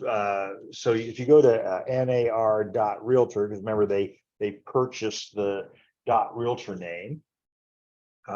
Extension, right? So not .com, not .gov, all that. And then from in here, you can probably type in, I can't see what you can see. Okay, master bedroom. And I think they're going to be one of the best resources for this. And style, sleep retreat, what else?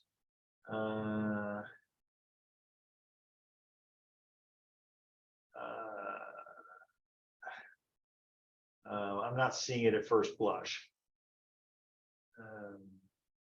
I'm not seeing it right away, but again, I can do, if you're really interested in it, I can find it. I think they're going to be the best resource, although a lot of stuff comes out of California Association of Realtors. And so that's why I really like your question, because you're thinking kind of outside the box on that. And again, now I'm curious. I want to find out, but I know we've discussed it because we've talked about it at all of those levels. I don't think we've had this conversation locally, but I know that we've got it at the state and the national level. So good question. Thank you for asking that. But yeah, master's still in there. In other states where I practice, we don't call it that anymore. It's the primary room is normally what we call it.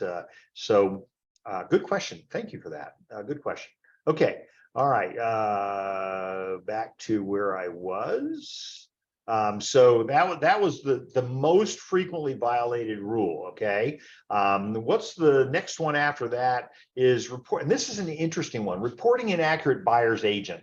So for example, there is a brokerage in North County that has, all of the listings are under the broker's name. The agents don't have individual listings identified under their name. They all are under the broker's name. Broker can do that. I don't think that's a violation anywhere.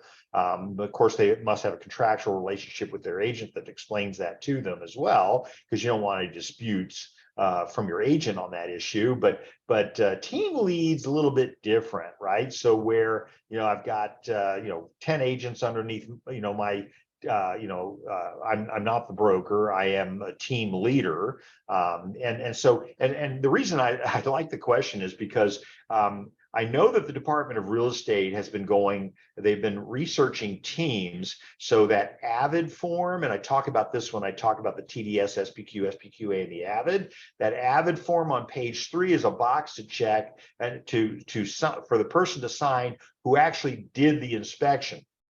And so what we have people do is we have, the agent will go out and do the inspection, but then they'll take it back to the office, and then the team lead will sign it. And the DRE point blank says, we think that's fraud.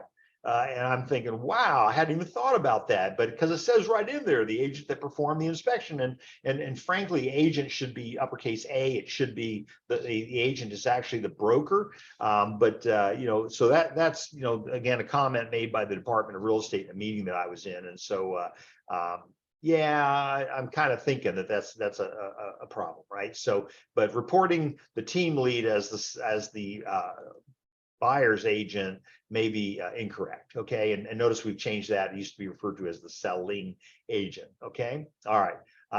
And I know it's such a touchy subject because we're trying to make it look like we're this big grandiose thing. I wrote an offer on a property, and we went under contract. It was, in fact, it was on Recuerdo Drive in Del Mar, and I'll never forget. It's like 30 years ago. I could give you the address, but then it'd be too easy for you to track it down. But anyway, seller's agent, at the time known as the listing agent, reported themselves as the buyer's agent.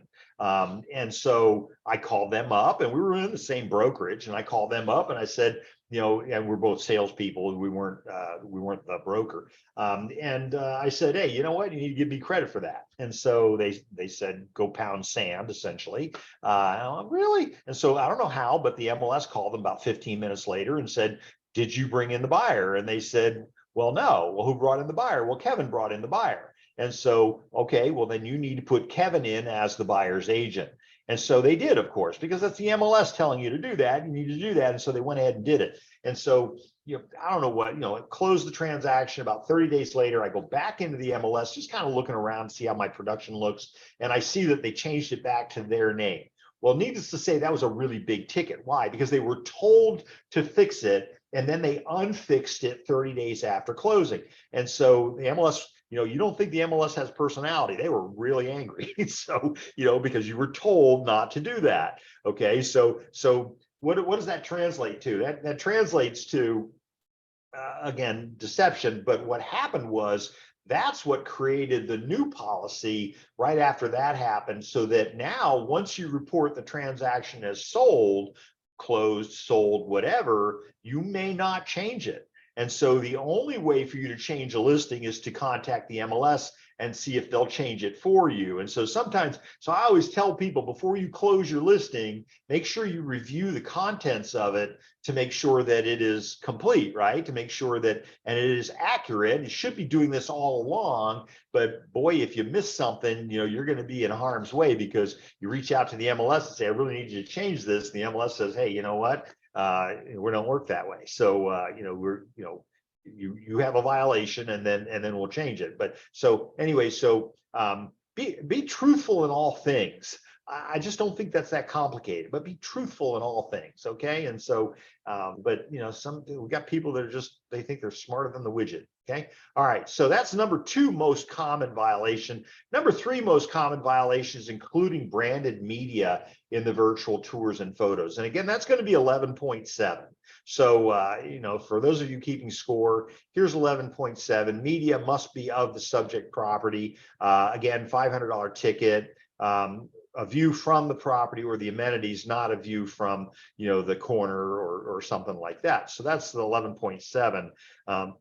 And I see that one violated fairly frequently, where they take a picture and it's like, anytime you look at a listing where you don't see the pictures of the inside, that usually probably tells you maybe the inside's not so photographic, as we say. But certainly not, down the street at the train station or something like that. Okay. So I did want to show you where you do the branded media. And again, in the listing itself, and I'm going to close everything. I'm going to go to my remarks section. And down in here, I have a place to put in media. Okay. So the virtual tour link. So this is going to be unbranded media. So in other words, no reference to you, no pictures of you, not you walking around the house saying, and this is the lovely bathroom. I've never understood that. I figure everybody knows what the bathroom looks like. So virtual tour links, those must be not branded. Okay. All right. arguably, could you put them into the advertising remarks? And so I don't know. I don't recall if you can or not. Doesn't it? Let's see. What? Won't let me look at it all. So, well, which code was it? It was 12.5.1. So let's take a look at 12.5.1. And there it is. Misuse of the remarks. Comments should relate to marketing and physical attributes of subject property. So that doesn't help us a whole bunch. Okay, all right. Back to my PowerPoint, because we are winding it down here. So branded media, again, pictures of you, your sign, any reference to your company, your phone number, contact information, open house on the weekend, anything like that. Question, Vanessa, can you add text to the video tour? It said specifically no. So not to the video tour. Certainly not. Could you put in family room? I would argue that that's probably okay. So for example, when I go to input my listing, whoops, sorry, that's I'm going to move you out of the way here. When I'm going to go add edit my pictures, one of the things that I can do, and so for example, I double click and now I'm going to load a picture. Actually, I don't know if I have a picture handy to just pull in there that won't incriminate me, but where is one? Where could I, Joe, help me out here, buddy. Okay, how about Teresa's? We'll do, do we have any pictures from Teresa's? I don't think so. Teresa closed one. I'm very proud of Teresa. Did a good job on that. Pictures. Joe usually have pictures for me someplace. Okay, I'm already spending too much time on it. All right, too much time. Okay, so so the answer is when I input I know you can't see them, but I have other documents open on the screen. Close that. So when I do click on the picture, it will come up and give me the opportunity to name it, front door, backyard, living room, dining room, things like that. And those will show up in the MLS. So I'm going to say you probably are okay with that, but I don't know how you're going to do it. And again, I would double check the rule on it. So because the rule actually does say, close that, subject property. Where's our rule that talks about the text? I think it was actually on a different page. So yeah, I'm pretty sure it was on a different page. I would check, and you can always copy me, and that'll remind me, and I'll check for you if you want. But can you add text to a unbranded video? And so I don't recall where, if any, where our conversation is going to go from that. Okay, all right. So, but thank you though, Vanessa, for the question. So, okay, so. Including branded media, so your picture, your sign, another home sold by, that kind of thing. Use of photos, number 4, use of photos that are not of the subject property. It's surprising how frequently that happens. The view from the subject property or the amenities included in the HOA. We talked about this about 10 times, and it's rule 11.7. And sometimes it contains, and so like I said earlier, oh, gee, the sign was in the yard before I took the picture and I couldn't remove the sign. And so I just took it with the sign in the picture. No, that's not going to work. Or your picture's in the window of the property. That's not going to work. Or they just get cute, right? And it's like, it's not cute, it's not funny. So that's the number 4 most frequent violation. Again, as I said to you earlier, the MLS has software to redact your picture or the information if you don't choose to do it voluntarily. And the result that they get is not pretty. Okay, they're not going to spend a lot of time on it. They're just going to click it and blur it, and now you got this great big smudge in the middle of your house. So use of another member's photos. So remember what I said earlier, where the again, this is also 11.7. So where the broker up in this neighborhood used my pictures that I had taken of the property without permission from me. And so and it's deeper than that. So you go and you're taking a listing from the seller. It was listed by another broker previously, and that broker spent $500 having pictures taken of the property, and now you come along and just abscond with the pictures. Well, it's going to be very clearly a violation. So again, it's an 11.7 violation, but let's take a look, because I want to call that one out, because what's the ticket? So written permission required for the use of the media. Some people would argue it's worth the $500, but it's not like they're going to let you get away with it. They're going to probably keep ticketing you for it. So I wouldn't use somebody else's pictures. It's just not nice, right? Okay. And a buddy of mine with the sheriff's department said once, about 40 years ago, God, I can't believe I'm talking that way. And he said, we're just teaching manners, and so I just thought it was a very interesting comment. But so use of another member's photos without permission, definitely a rule violation. You have to have written permission. And by the way, remember that I would get the permission from the broker, not just from the agent, because the broker owns the listing. So I would probably want to see something from the broker that says, sure, go ahead. Now, I have had people say to me, well, can I buy the pictures from the other agent? And the answer is sure. I mean, I don't know, maybe they'd love to get back some or all of what they spent on the pictures, and it'll be their last opportunity to do it. And so I would reach out to the other agent and I would say, hey, you took some really good pictures. I'm sorry you lost the listing. I've got the listing now. And can I pay you for those pictures? And so obviously you probably try not to pay what they paid, but whatever it's worth to you to not have to take them yourself.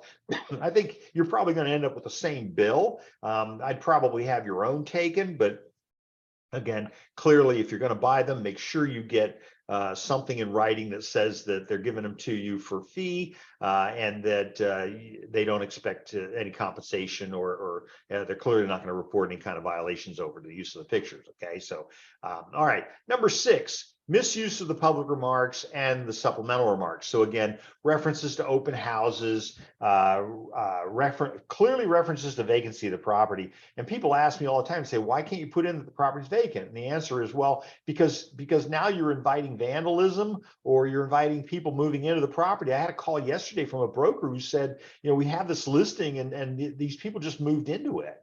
And so now they've learned a new term called squatters' rights. And the person that moved in was very familiar with the squatters' rights. And again, San Diego's laws are much more restrictive than California's law, or the other way around. They cannot make a looser law than the California law, but there's some protections for squatters. And so be careful what you put in that remarks section. Okay. And again, looking at the listing itself, I'm talking about this section down here, because when I do remarks, this is public facing. So when you input the listing into the MLS, the minute you hit go or add listing, it goes up onto the internet. And so it sells to people. We sell them to people. Frankly, we get 2 cents a page. Okay, so we sell, I'm assuming that's what it was last time I checked. So, we sell the information. So you may not put things in the regular remarks section, because this is going to be public facing. This is going to be something that the public will see. And so that's why we restrict what you put in there. You clearly wouldn't want to put an alarm code in there. And I've seen people do it.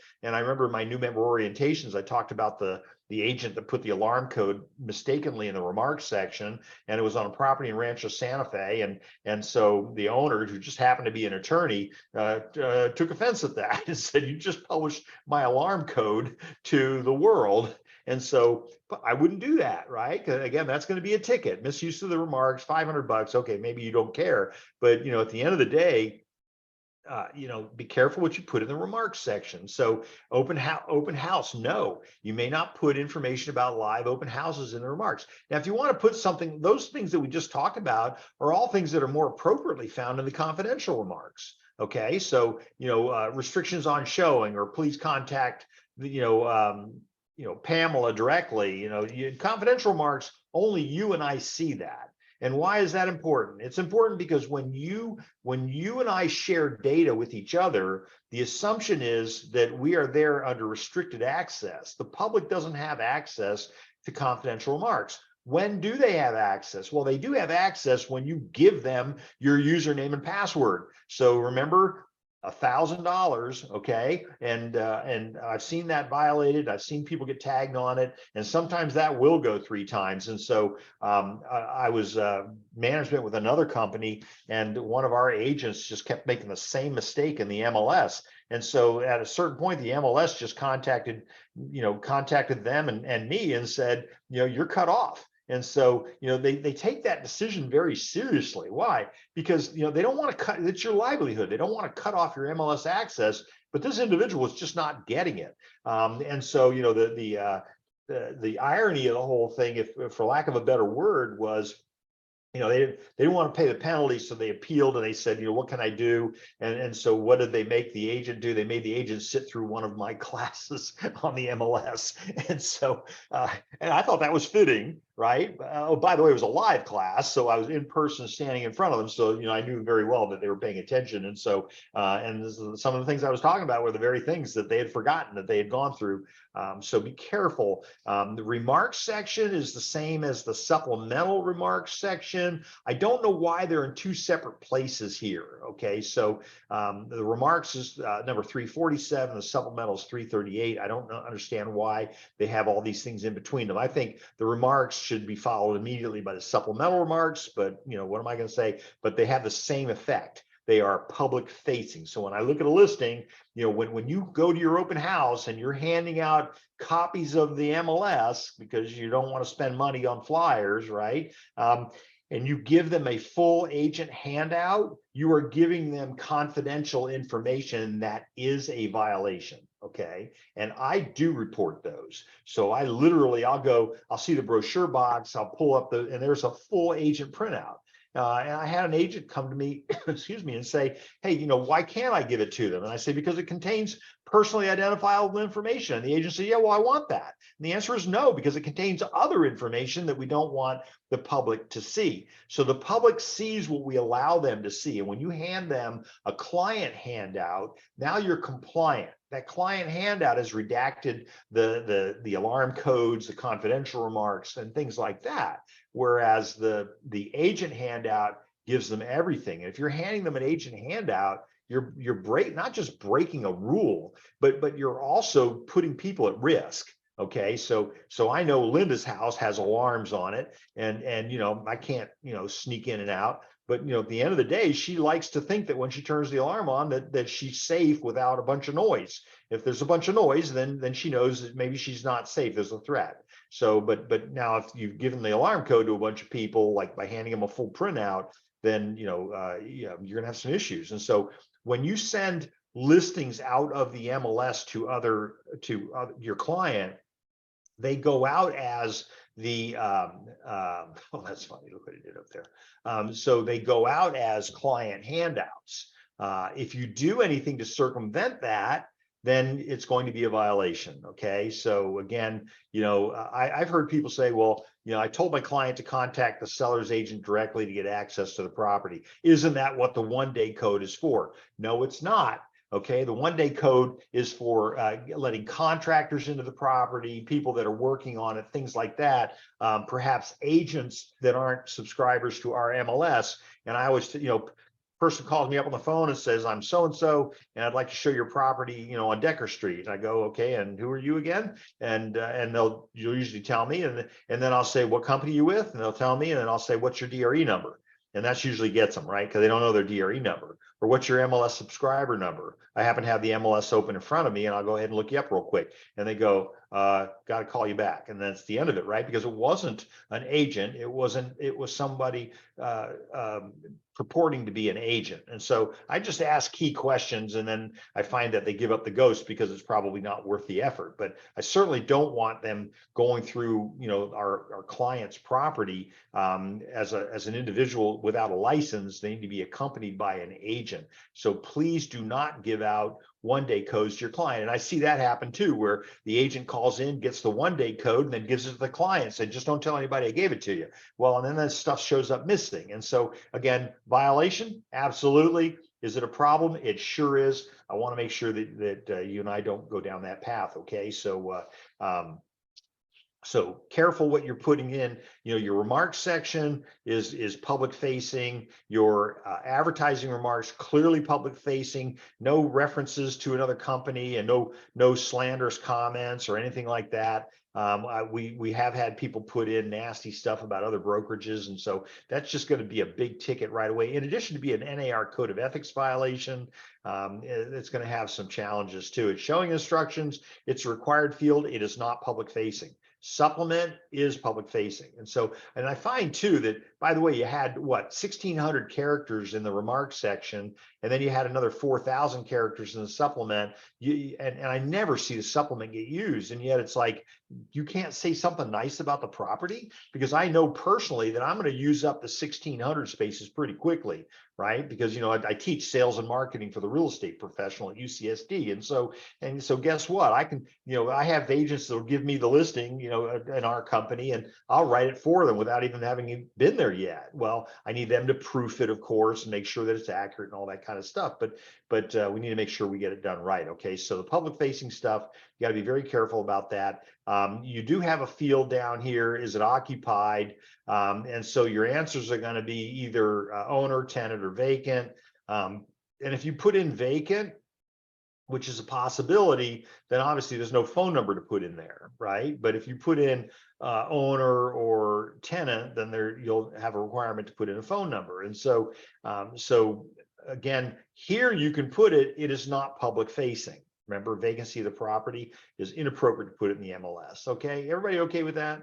I just want to make sure again that we're pretty clear on that subject. So all right, so number 6 was my misuse of the public remarks and the supplemental remarks. Number 7, or I'm sorry, we're not there yet. So contact information, do not put your we have the data checker. It's going to let us know if there's a phone number, an email address, or a website, or open houses or stuff like that. There you go, open house information, showing instructions, all that belongs in the showing instructions section that I just showed you a second ago. So references to vacancy, 12.5. I mean, why? Because you're tasked with protecting the property. So although they're gonna say that's going to fall under the misuse of the remarks section. Okay, so all right. That includes live open house information in the showing and in unrelated fields. And again, that's an 8.3 violation. So we want to encourage you to have your open house. And by the way, on that note, so you can put it in the MLS, but where are you going to put it? You're going to put it in the confidential remarks, showings this weekend. But look over here on the left, everybody, add edit open house as opposed to tour.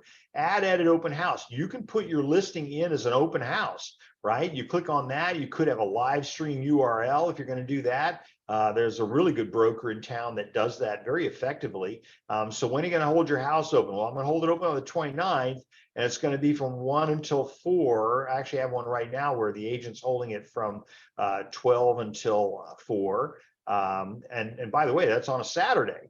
I think you're going to get better quality traffic that day, Pacific time, obviously. And then my comments again, all of this used to get sent out to the various data fields, various marketing companies. It's not so much anymore, but there are agents that actually look in the MLS for these open houses and send their clients to the open house. Okay, that's different, by the way, than the tour is. A tour is going to be something that for example, in Del Mar, we've got what is it, the 702 tour.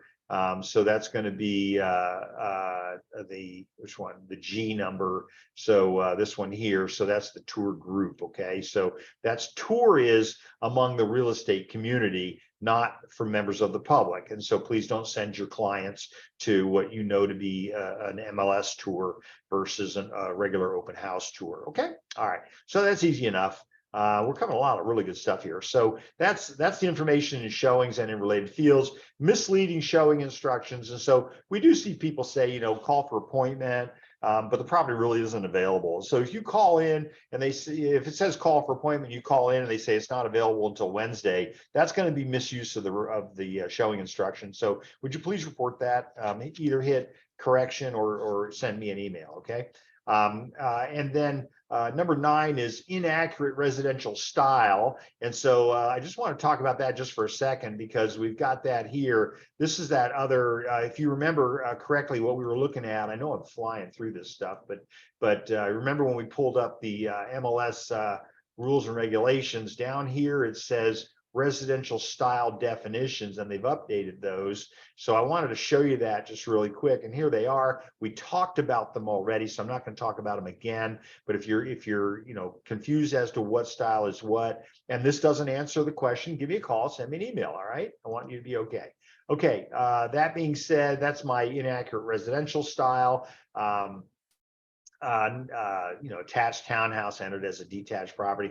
I remember for a while there was an argument that, well, there are no homeowners dues, but they're attached, and that's kind of tough, because it's attached, so it's an attached property. The fact that it doesn't have HOA dues, I don't know how they're going to do that, because you have some common features. But like, for example, a twin home has a common wall, but typically there's no HOA. Right, it's just the two owners getting together.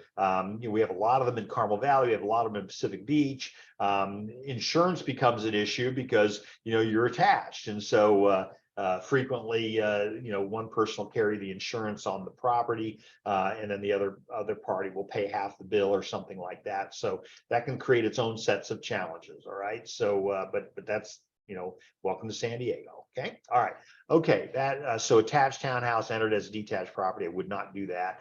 And then clear cooperation violations, and this is really interesting. It kind of didn't go the way I thought it was going to go, but clear cooperation violation being reported due to members not including the coming soon status. So remember, clear cooperation says we'll let everybody know about our listings, right, subject to the rules, but coming soon, they don't include the status in their searches. Well, staff checks on them and finds out that most of them are in compliance anyway.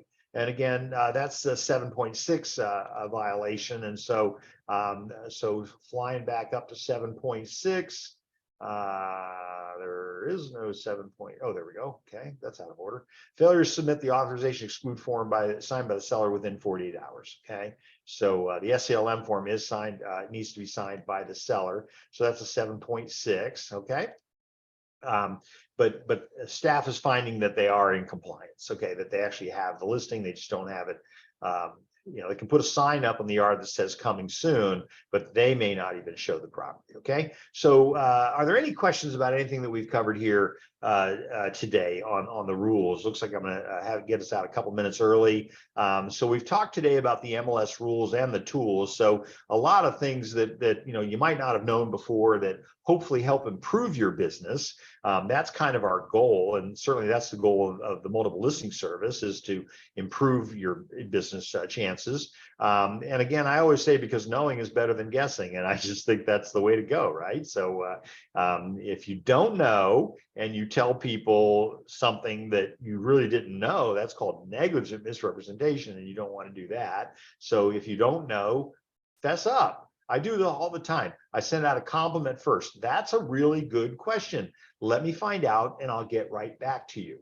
Okay, and that's how I handle the I don't know. But I remember doing a presentation for a pretty good sized company in Carmel Valley back in 2009. And I said something, somebody asked me a question. I said, oh, that's a good question. I don't know. And then one of the members of the audience said, wait a minute, I want to record you saying that. Say that again. I don't know. And so that's when I said, that's a really good question. I don't know, but let me find out for you. It's okay to admit you can't know the answer to everything. You can't know everything. Okay, so that's why we create resources for you, and of course I'm always happy to be a resource. So if you want to view any of our previous webinars, I've been loading them all up. I've just learned how to do this 2 months ago now, how to load them up on the YouTube website.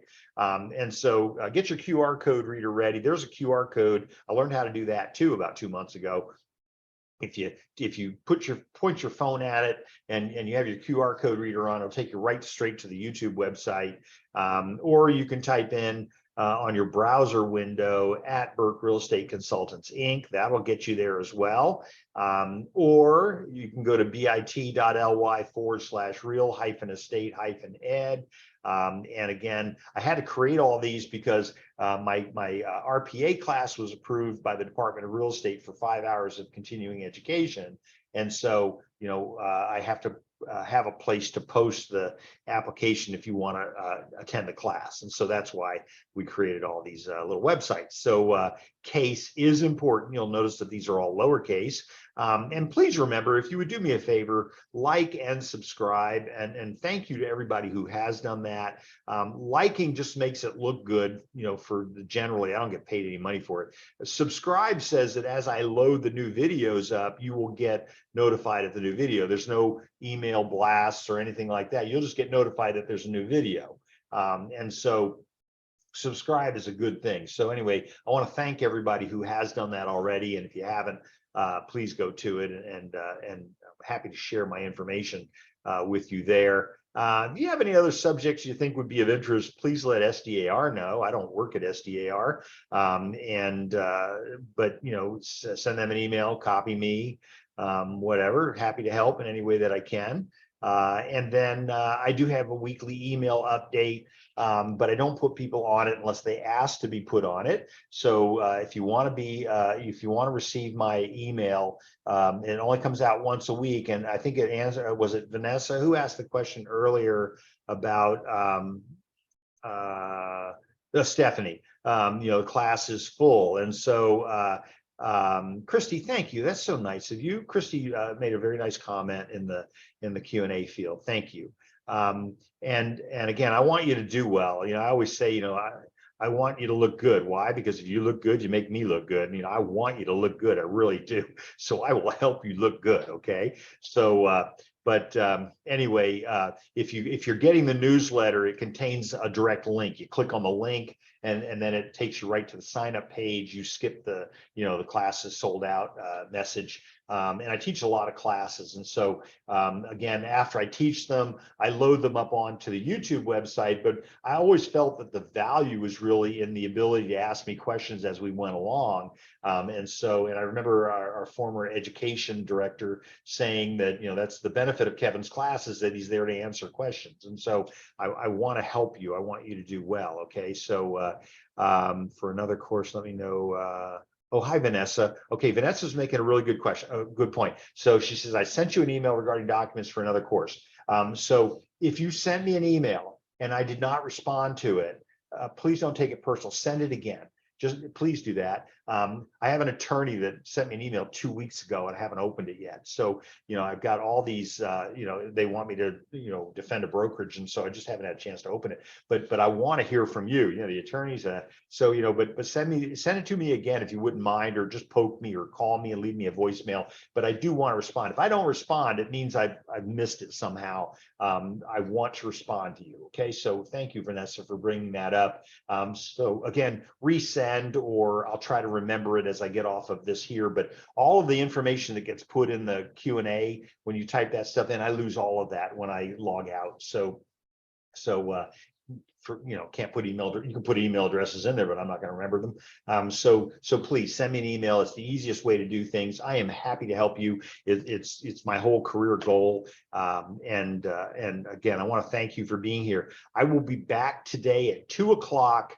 What are we doing at 2 o'clock again? I've already lost track of what we're teaching at 2 o'clock, but searches. Yeah. Wow. We'll talk about all kinds of ways to find data in the MLS using the search field. So thank you all for being here today. I very much appreciate the value of your time. Getting you out of here at lunch hour, and hopefully I'll get to see you again later today. But in any event, again, send me a message if you need anything. And as I say, from my hometown of Del Mar, I look forward to seeing you around the track. Thank you, everybody. Take care for now. Bye-bye.